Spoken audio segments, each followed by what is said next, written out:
You're one fight away from not being in the UFC. What the f*** are you dancing about? Love him, hate him, somewhere in between. If you even vaguely follow the sport of mixed martial arts, he's definitely on your radar. I'm talking, of course, about the ever-opinionated and often controversial president of the UFC, Mr. Dana White.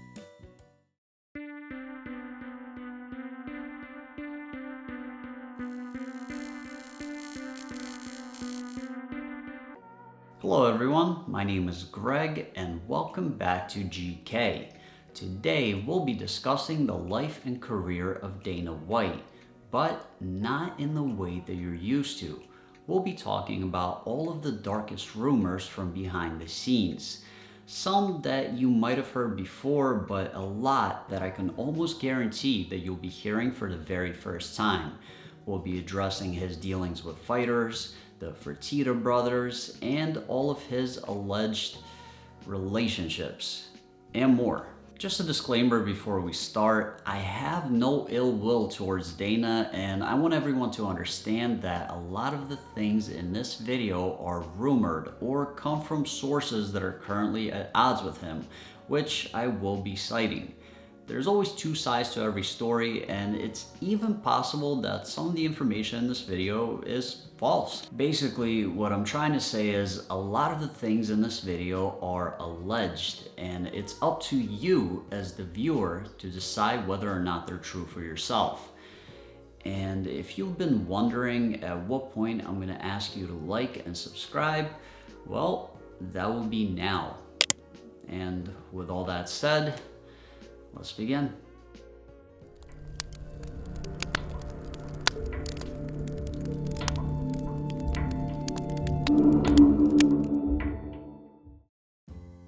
Let's start from the beginning. I'm sure you all have heard the story of how Dana came to Vegas from Boston with $1 and a dream and convinced his old high school buddies, the Station Casino billionaires brothers Frank and Lorenzo Fertitta, to purchase the at the time struggling Ultimate Fighting Championship for $2 million in 2001. The rest, as they say, is history. That's a very basic outline of what happened, but there's one thing here that I want to address: who the Fertitta brothers actually are. According to writer Rich Bergeron, the Fertitta family's history in the United States goes back many years. Lorenzo and Frank's grandfather, Frank Fertitta I, was a boss in the Maceo Fertitta organized crime syndicate in Galveston, Texas in the early to mid 1900s, and their father, Frank Jr., the founder and former chairman of Station Casinos, was allegedly linked to a mob money skimming operation in 1985 after being caught on an FBI wiretap. He was never charged, but Missouri gaming officials refused to issue a gambling permit to Station Casinos in 1992 unless he was no longer involved in a management capacity. This was the point where his older son, the Frank Fertitta familiar to MMA fans, took over the casinos. Supposedly, this was a big deal at the time and widely known in Vegas, with the FBI transcripts of Frank Jr. being released in the media. Rich Bergeron also implies that the Fertittas are involved in organized crime to this day, and full disclosure, he is not their biggest fan. As a matter of fact, he was sued by a company very closely associated with the UFC and the Fertittas in 2007 for defamation. Zions, remember them? The lawsuit referenced articles that he posted on his MySpace page and website UnlimitedFightNews.com alleging that the company was defrauding investors in a bankruptcy scheme, something that both the Fertittas and Dana White were implicated in, allegedly.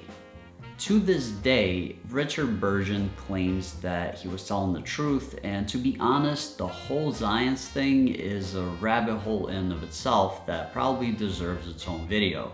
And to Richard's credit, he was not the only one saying this. Whether or not the Fertittas were involved in organized crime firsthand and to what extent remains open to interpretation. But both they and Dana were absolutely ruthless when it came to their approach to fighters and their contracts. That is a fact. Due to the ongoing UFC antitrust lawsuit, courtesy of several former UFC fighters, against Zuffa LLC, the company founded by Dana and the Fertitta brothers, and the former parent company of the UFC, in late 2019, some behind-the-scenes practices of the company were disclosed to the media courtesy of Hal J. Singer, an expert witness for the plaintiffs in the case. A lot of the information focused on UFC contracts and how in most cases they included provisions to keep the fighters locked in for as long as possible. One such provision stated that the UFC was allowed to toll or pause the contract if the fighter was injured, retired, or unwilling to appear in a bout.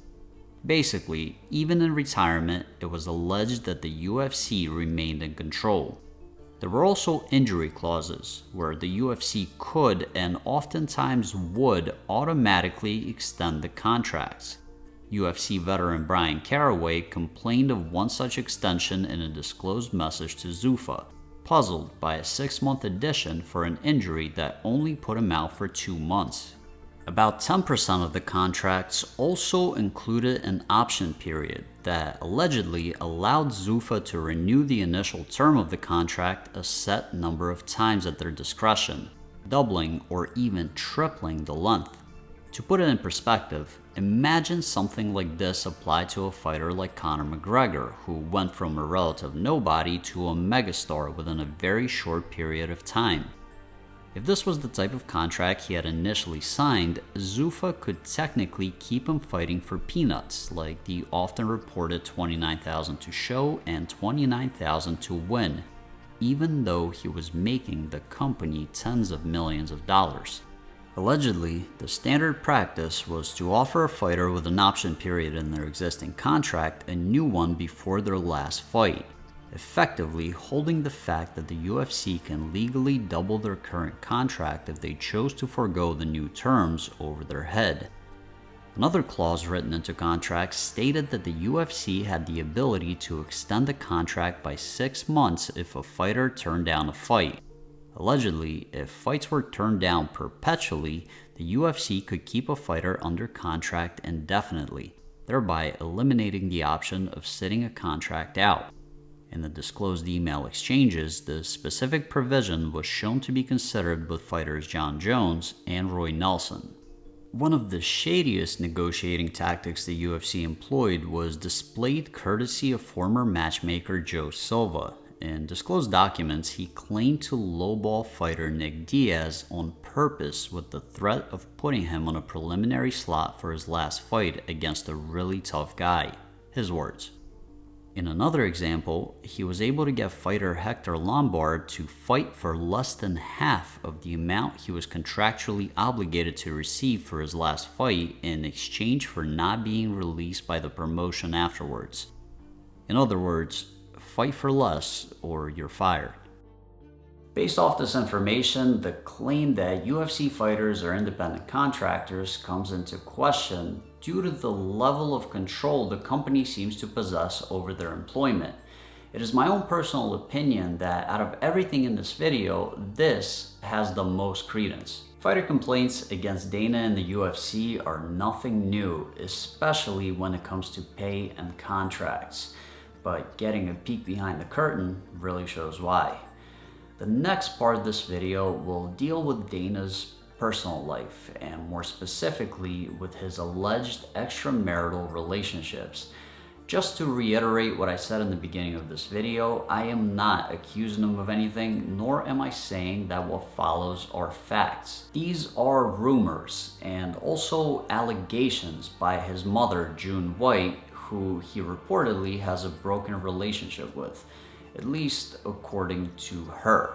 She has given several interviews which could be considered slanderous if the information is false, and she has also written 2 books about him.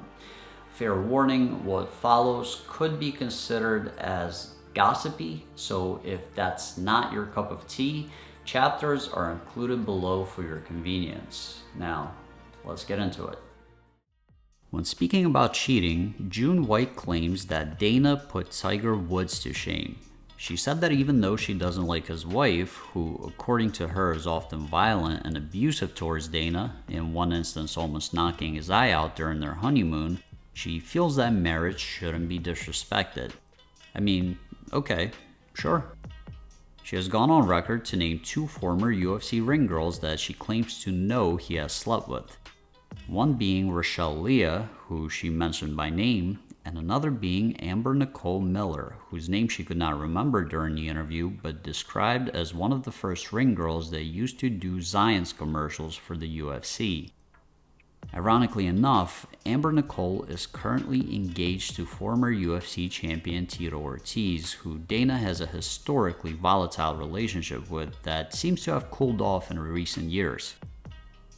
An even crazier allegation that June has thrown at Dana was that he has an extremely inappropriate relationship with his wife's sister, who he supposedly calls his second wife and has slept with in June's house. There was also the case of Dana being extorted for $200,000 in 2015 after he was allegedly recorded having sex with a Las Vegas stripper without his permission. Her boyfriend was convicted for the incident, but sued Dana for $10 million in 2020, alleging that he was promised $450,000 for keeping quiet back in 2016. Another rumor came about after an online argument between Dana and former UFC fighter Brendan Schaub in 2018.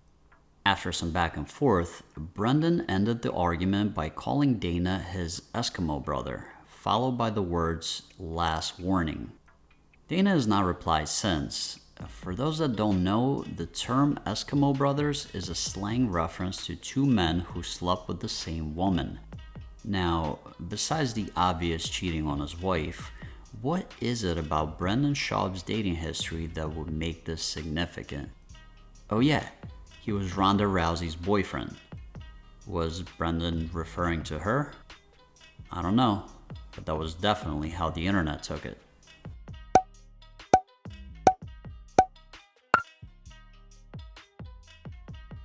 If you were rolling your eyes throughout that last part, I don't blame you.